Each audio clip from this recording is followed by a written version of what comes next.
Halo, ketemu lagi dengan saya Emma Ramawati masih di perkuliahan analisis kompleksitas algoritma. Saya akan melanjutkan pembahasan tentang pembuktian kebenaran algoritma multiply. Di video sebelumnya, Anda telah berhasil membangun loop invarian untuk algoritma multiply dengan masukan Y dan Z. Output dari fungsi ini akan tersimpan pada variabel X. Loop invarian yang berhasil kita bangun adalah untuk setiap iterasi J atau untuk semua iterasi J, maka berlaku YJ kali ZJ ditambah dengan X ke J itu merupakan akan menghasilkan perkalian antara Y0 dan Z0. Jadi untuk semua iterasi itu berlaku seperti ini. Untuk bagaimana cara mendapatkan pola seperti ini, Anda coba lihat video sebelumnya ya. Baik, kita akan lanjutkan bagaimana membuktikan kebenaran dari algoritma ini menggunakan loop invarian ini. Baik, pertama kita akan menggunakan induksi matematis. Kita harus membuktikan dulu ya loop invarian ini benar atau tidak. Pertama itu dulu, baru nanti kalau memang loop invarian ini sudah terbukti benar, baru kita gunakan untuk membuktikan kebenaran dari algoritma. Jadi kita buktikan dulu nih, pernyataan ini benar atau enggak. Misal kita membuktikan kebenaran dari loop invarian menggunakan induksi matematis. Seperti yang sudah Anda tahu bahwa kita membutuhkan yang pertama, kita buktikan dulu pada basis induksinya ya. Misalnya pada basis induksi saya menggunakan nilai J sama dengan 0, maka kita akan mendapatkan IJ kali ZJ ditambah XJ. Nah, ini sama dengan apa? Saya tahu pada saat J sama dengan 0, maka di sini akan jadi 0, Z0 ditambah X0. Saya tahu berdasar fakta, mana tadi? Ini ya. X0 itu nilainya adalah 0, maka saya akan mendapatkan nilai seperti ini. Jadi pada pada kondisi basis yaitu J sama dengan 0, pernyataan ini yang ada di loop invarian ini akan menghasilkan Y0 kali Z0, jadi sehingga kita nyatakan ini terbukti benar. Kita lanjutkan ke hipotesis induksi. Nah, di hipotesis induksi kita asumsikan bahwa pernyataan tersebut adalah benar ya. Sebentar. Saya asumsikan pernyataan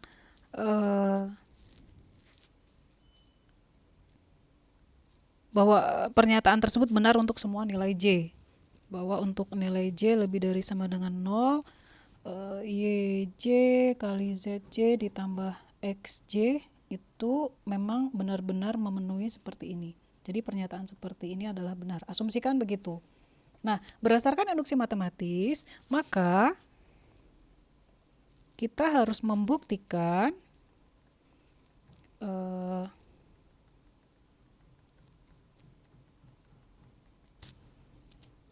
bahwa pernyataan tersebut juga benar untuk iterasi berikutnya, untuk nilai J berikutnya. Misal berarti di sini menjadi J plus 1 kali Z J plus 1 ditambah X J plus 1, induksi gitu ya. Kalau di sini J berarti di sini jadi next of J-nya seperti apa. Ini sama dengan Y0 kali Z0.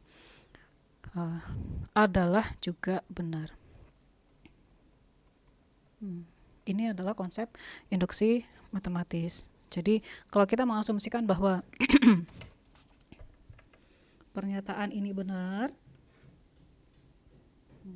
maka kita harus membuktikan bahwa dia juga benar untuk nilai ini. Nah, sekali lagi istilah yang sering kita gunakan adalah RTP, Kita harus membuktikan gitu ya, required to prove, RTP bagi yang lupa ya. Kita harus membuktikan bahwa ini adalah benar. Baik, kita masuk ke langkah induksi. Langkah induksi ini apa Bu? Langkah induksi ini langkah untuk membuktikan hipotesis yang tadi sudah kita susun. Nah, di langkah induksi saya harus membuktikan apakah bentuk pernyataan ini memang benar-benar akan menghasilkan Y0 kali Z0. Maka saya akan menurunkan di sini ya, Y, J, apa tuh, plus 1 kali Z, J plus 1 ditambah X, J plus 1, ini sama dengan berapa? Gitu ya. Saya tahu nilai ZJ plus 1 ZJ plus 1 sama XJ plus 1 dari fakta yang saya punya. Coba perhatikan di sini. Kita punya beberapa fakta nih. Terlihat gak ya? Sebentar. Oh, ini oke.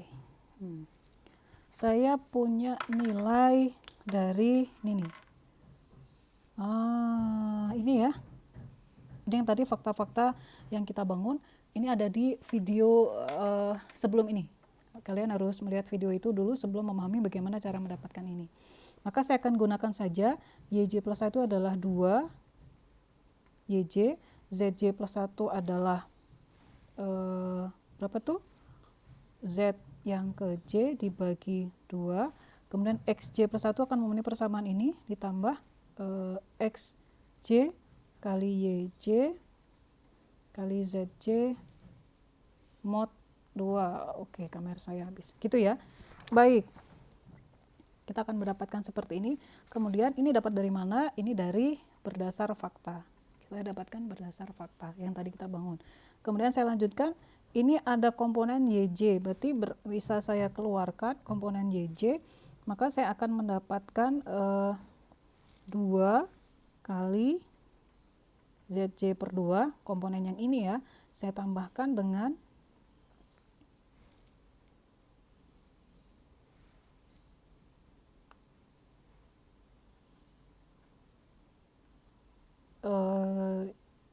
ini ZJ mod 2 ditambah dengan X. Oh sorry, ini ada yang salah nih. Kalau di sini XJ plus 1 itu kan XJ ditambah YJ ya, ini kurang tambah. Oke. Semoga kalian memperhatikan ya di sini ya. Bisa ya. Oke, berarti di sini. Nah, ini bisa saya sederhanakan lagi. Saya tadi memiliki hasil awal bahwa perhatikan, 2 floor N per 2 yang di floor ditambah N mod 2 itu sama dengan N.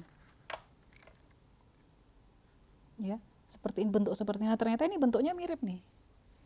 2 ZJ per 2 ditambah ZJ mod 2 sama dengan N. Kalau di sini berarti saya bisa menyatakan bahwa ini sama dengan apa tuh? ZJ ya. Jadi saya bisa mengatakan YJ sama dengan ini ZJ nih. Kali ZJ saya tambahkan dengan XJ. Seperti itu. Dari mana itu? Dari preliminary result. Yang tadi ya, preliminary result. Ini bisa, yang ini nih preliminary. Yang ini dari hipotesis.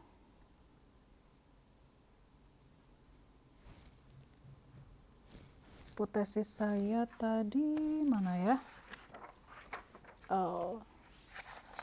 Mana hipotesisnya? Oh, ini dia.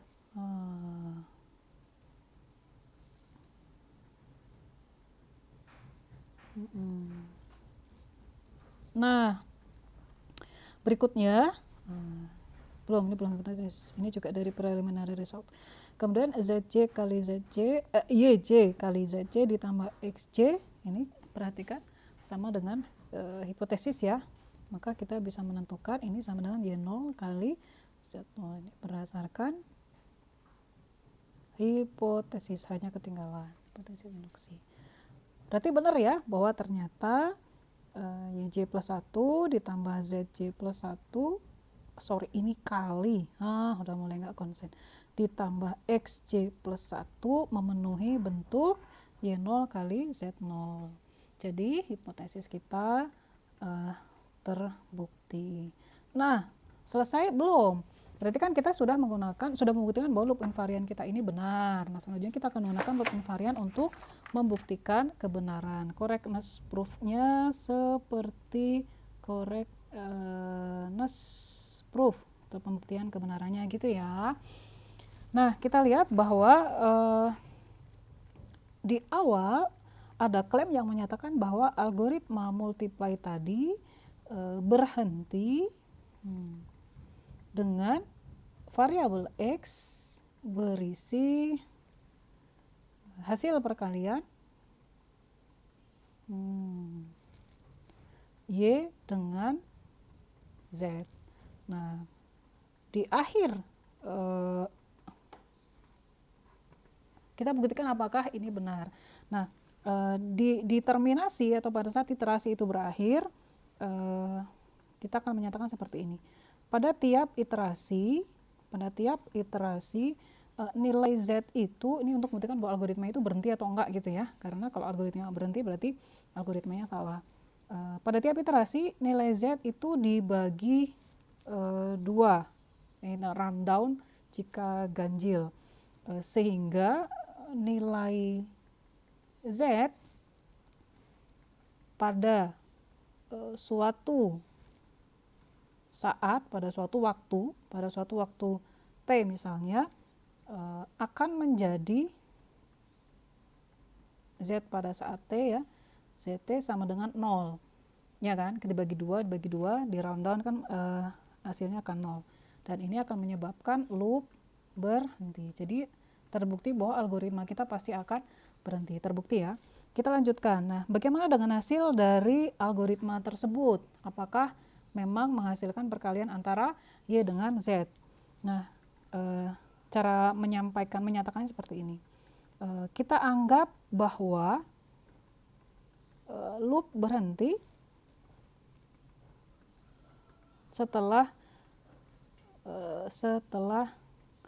T iterasi. Jadi setelah ada T iterasi loop berhenti. Tentu saja untuk T lebih dari sama dengan 0. Nah, dengan loop invarian yang tadi sudah kita buktikan bahwa loop invarian tersebut benar, dengan loop invarian kita menemui bahwa YT kali ZT ditambah XT sama dengan Y0 dan Z0. Kok bisa? Nah, kenapa? Karena pada saat ZT sama dengan 0, terlihat bahwa kalau ZT-nya 0, maka saya memiliki, ini jadi 0 ya Y-nya, maka XT sama dengan Y0 Z0. Oleh karena itu, sehingga jadi karena ZT-nya 0, maka yang tadinya algoritma kita seperti ini, pada akhirnya akan menjadi seperti ini. Dan perlu diperhatikan bahwa nilai X ini kan variabel yang akan berisi hasil perkalian dari Y dan Z. Oke, kita lanjutkan. Sehingga algo akan berhenti dengan X, variabel X berisi hasil perkalian, hasil kali nilai awal dari Y dan Z. Jadi begitu ya cara menggunakan loop invarian untuk menyatakan kebenaran dari suatu algoritma. Baik, ini adalah contoh terakhir dari correctness proof of iterative algorithm, itu multiplication. Kita akan bertemu lagi di video berikutnya yang menjelaskan tentang pembuktian kebenaran untuk algoritma rekursif. Baik, semoga bermanfaat.